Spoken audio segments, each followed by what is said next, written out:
night last night. I know it's Valentine, the morning works look fine. You know the jockeys brothers are a friend of mine. And just a minute, boys, I got the feed box noise. It says the great grandpa. Hello, racing fans, and welcome to another edition of Handicappers Corner, brought to you by the Derby Bar and Grill. I'm Mike Heads, along with Drew Forster. Going to go through the Friday, our first Friday, Drew. Friday Night Live. Yes, it is. Friday, June the 7th. We've got 7 races on tap. Should be a great night. Weather's supposed to be awesome throughout the weekend. Yeah, it sounds like it's going to be beautiful. And Friday nights are a lot of fun at Hastings. You usually have some music going on. Yeah, come down, have a nice couple. atmosphere. Really good atmosphere. And, of course, night like tomorrow night, it's going to be nice and warm. And get out there and drink and gamble. That's it. Gamble first. Gamble first. All right, field of 6 to kick things off on the 7-race program. $25,000 3-year-old fillies going 6.5 furlongs.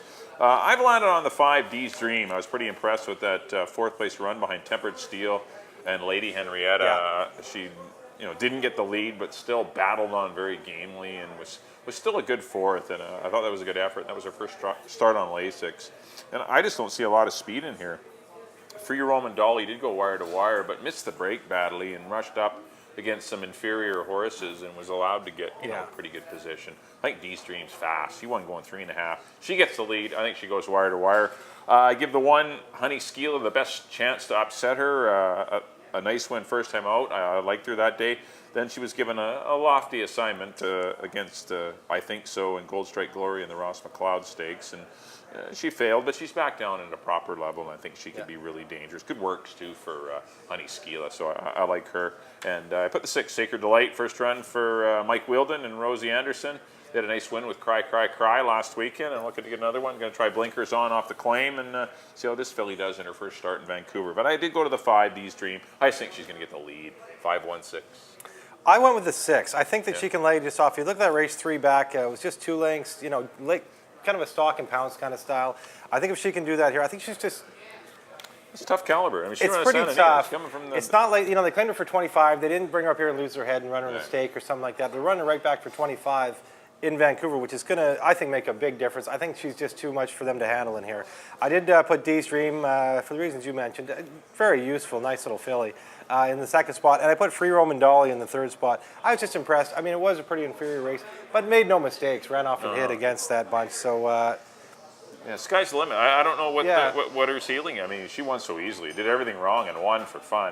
Exactly. I mean, maybe she is, as maybe good she's as that good, yeah. But she'll need to improve away from the gate. She'll need to do a few things different to win. But I mean, she's not in against 10,000 maidens in here now. But I think Sacred Delight's going to be too much for him, so I went for the 6. 6, 5, and 4 for me in the first. Second race, 3-year-olds and up going 5,000, 3.5 furlongs. The Dash for cash. 3.5 furlong on the Friday night. I went to the 1 Brule Beach. I was impressed with that race back on the 5th of May. Decent time. I took Veni Vidi Vici. I wasn't impressed. but yeah, this horse did run well. Yeah, just broke good and just drew off. Was in a little bit tight, fighting with Veni Vidi Vici a little bit, but was much better than him and just ran away from him. I put probably your likely favorite, Oh to Be Lucky. A horse that's always dangerous at 3.5. Won his last 2 races, once at the end of last year, and then first out of the box this year at 3.5, crushed again.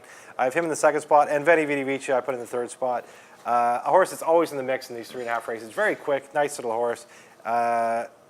I got 1, 3, and 6. Those are the 3 I see. You could interchange them, I think, but those are the 3 I think are the danger in here. I think you put good insight into the race. I don't see a lot to add. I like those 3 horses. I don't have a strong opinion on really any 3.5 furlong race.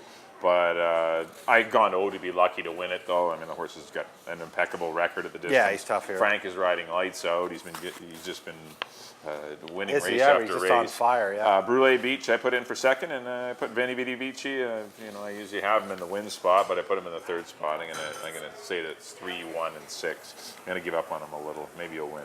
But that's race number 2. On to the 3rd race. We do have a field of 6 now. The 2 golden ratio is scratched. This horse is entered back on Saturday.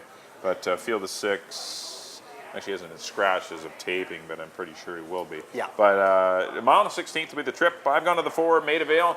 I think this filly can get mare can get the lead and dictate what should be a slow tempo. And this horse is, I know her form is kind of not great lately. She's been getting caught up in got caught up in a fast pace last time. In other races where they've chose to rate her, she just hasn't fired all that well. I think she wants to be on the lead. Let her roll and do her thing. She's routed in the past, so I'm going to try Maida Vale to win it over Hillingdon and Scopa. I mean, those are your two logical closers. They're taking class drops. They are they're in better form than the 4 Maida Vale, but they have different running styles. They both have deep closing styles, and I just don't think this race is conducive to that. I just think the speed could get away like Maida Vale. So I went 4, 1, and 7.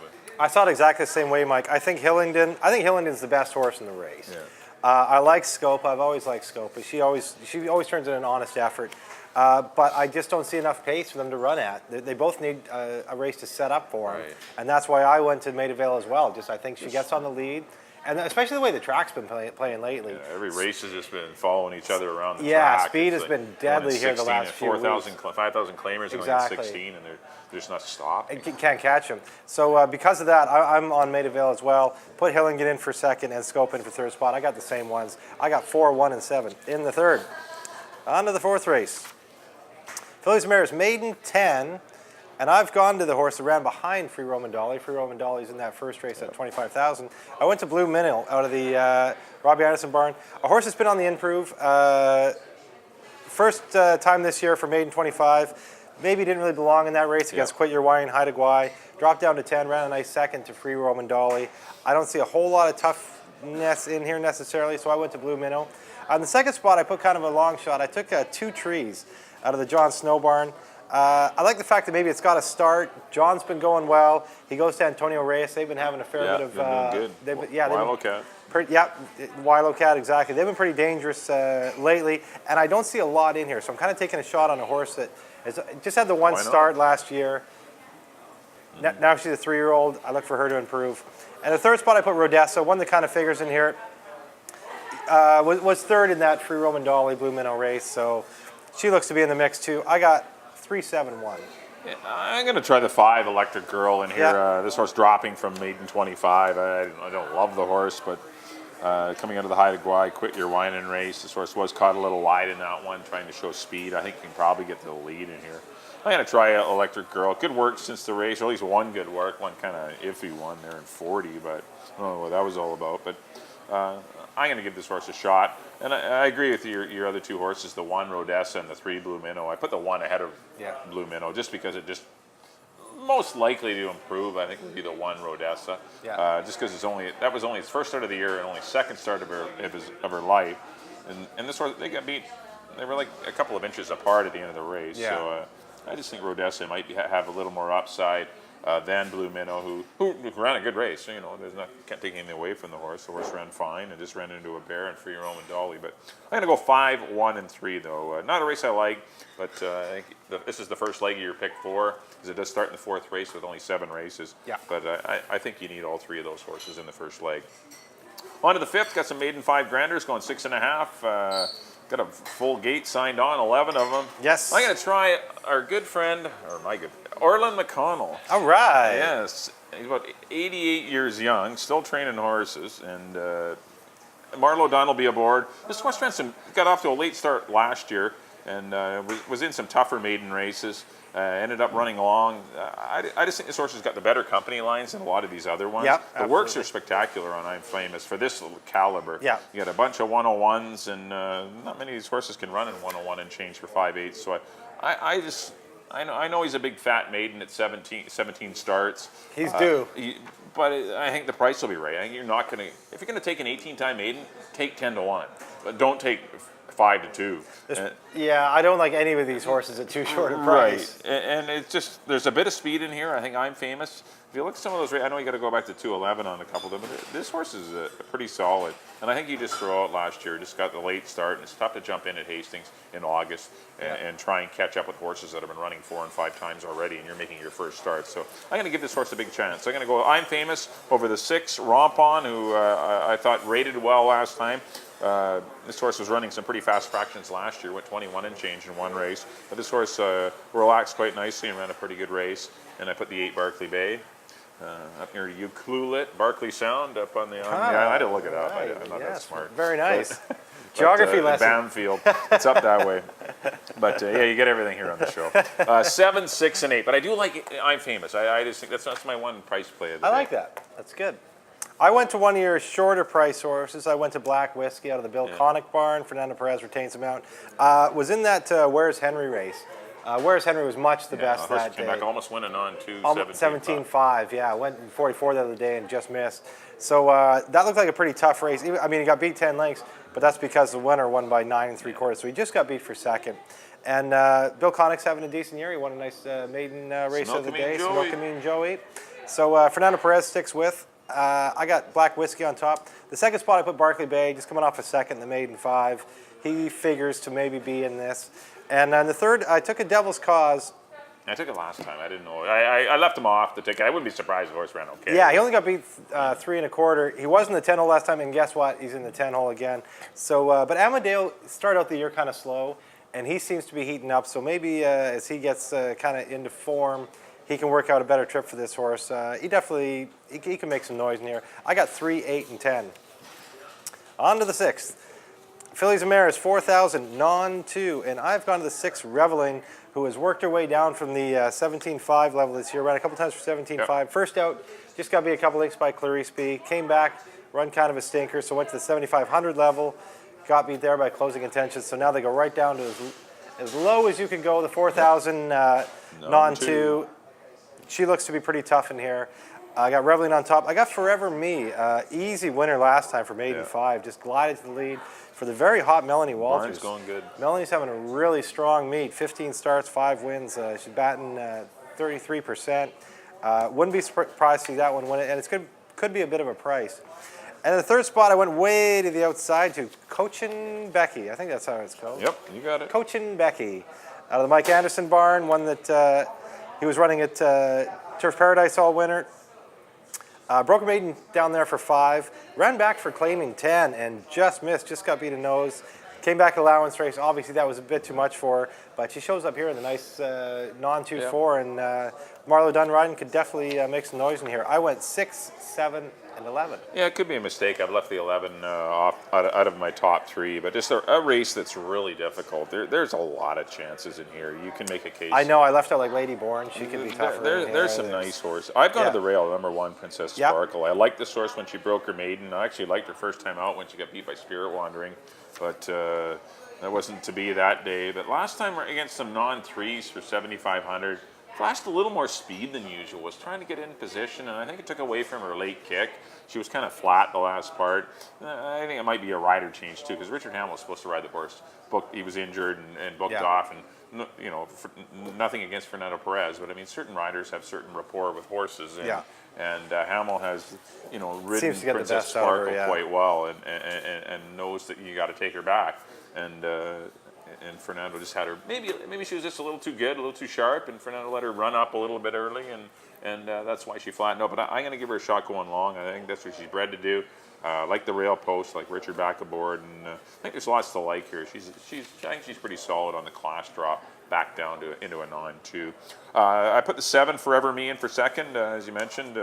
Hot outfit, good run, and you know, this horse hit the line with some energy, and I wouldn't be surprised to see this horse run on. I mean, this horse was not stopped. Amadeo rode this horse with confidence, and down the lane, this horse was running very well. So an extra quarter mile could be in it. She was also in that Closing Intention maiden race. It just keeps to keep throwing winner after winner after winner. It's a live race. It turned out to be a pretty salty majestic woman. Maiden 5, And I put Catching Cash in for third. I didn't know who to put in for third, but this horse ran second against some slow fractions. Stormageddon got away cheap on the head end, 49-115. Yet this horse still came from last and almost last and ran on to be second. I was pretty impressed with that. But I went 1, 7, and 2. But a race you do need to load up, I think, and play a few. Go a little deep. Yes. On to the 7th and final. I got some 5,000 claimers going a mile and a 16th. Speaking of going deep, this is one. I like the 8 Texas Buccaneering. Yeah, so do I. I think this horse is live. This is a good spot. It says lost action pulled up. I thought the saddle slipped. but something weird happened. something was wrong. But you know that Tony nothing physical. wouldn't be running don't right think. back if anything was amiss. So This horse, I think, is live in this spot. Yeah. And, there's some speed in here with True Grit, Country Kid, and Soupy Dancer, and even Little Brown Guy flashes speed on occasion. But Texas Buccaneer is your horse, I think. I put the 3 Soupy Dancer in for second, getting down to a level where he should be dangerous. Yeah. He's a pretty cool horse that seldom runs bad races. And I put Little Brown Guy, another horse that kind of got a weird trip last time. Was in between horses, got shuffled back in a couple of spots. He's better than that. I think he's better going long too. And does say blinkers off on the early edition. He's not blinkers off. He wore blinkers last time, and he will continue to wear them. But Texas Buccaneer for me in here. I went 8, a 3, and 2. I got exactly the same horses. For the reason you mentioned, I think Texas Buccaneer is the class of the race, so I'm going to stick with him. Soupy Dancer is going to be near the pace, but the pace horses, I think he's the tough one, so we can hang on. And Little Brown Guy, as you mentioned, I've always felt he's better long, too.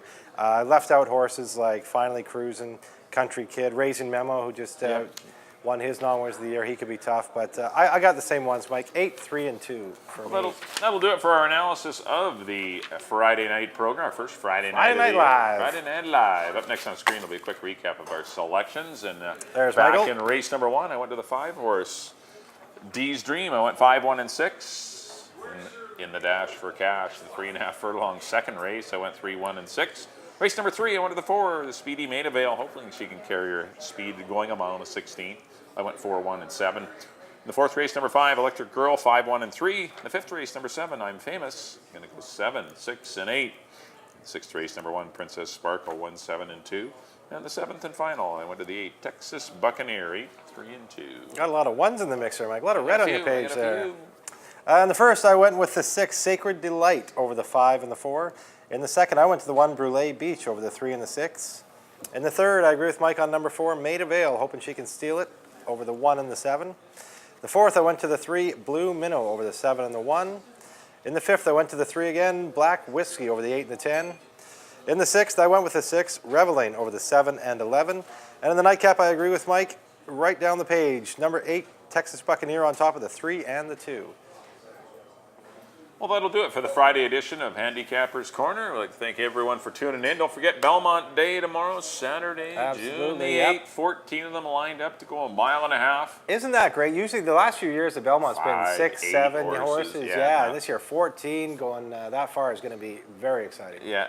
And early post at Belmont, too. It's 8:30 our time. That'll be the first race. So Actually, too, if you catch it in time, on Friday afternoon, jockey Aaron Grider is riding Kaleidoscopio in the Brooklyn Handicap. Goes about 2:30 our time. Yeah, he did. Of course, Aaron was aboard Kaleidoscopia in the Breeders' Cup Marathon, year, which Commander was in. And this horse won off by 4 lengths at big odds. But yeah, best wishes to Aaron down at Belmont Park. Riding on Friday, as mentioned, at 2:30 in the Brooklyn Handicap. Well, once again, thanks everyone for tuning in. On behalf of Drew, we look forward to, hopefully we've done a little bit of good for you. Hopefully we can get you some winners on the Friday night program. Please tune in for our Saturday and Sunday shows. We do have 7 races on Saturday on Belmont Day and 8 races on Sunday as well. Good luck in your wagers on Friday, and we'll see you next time here on Handicappers Corner from the Derby Bar and Grill. Taking Valentine in the morning line. The guy's got him figured at 5 to 9. So make it F and 10. He wins it by a half.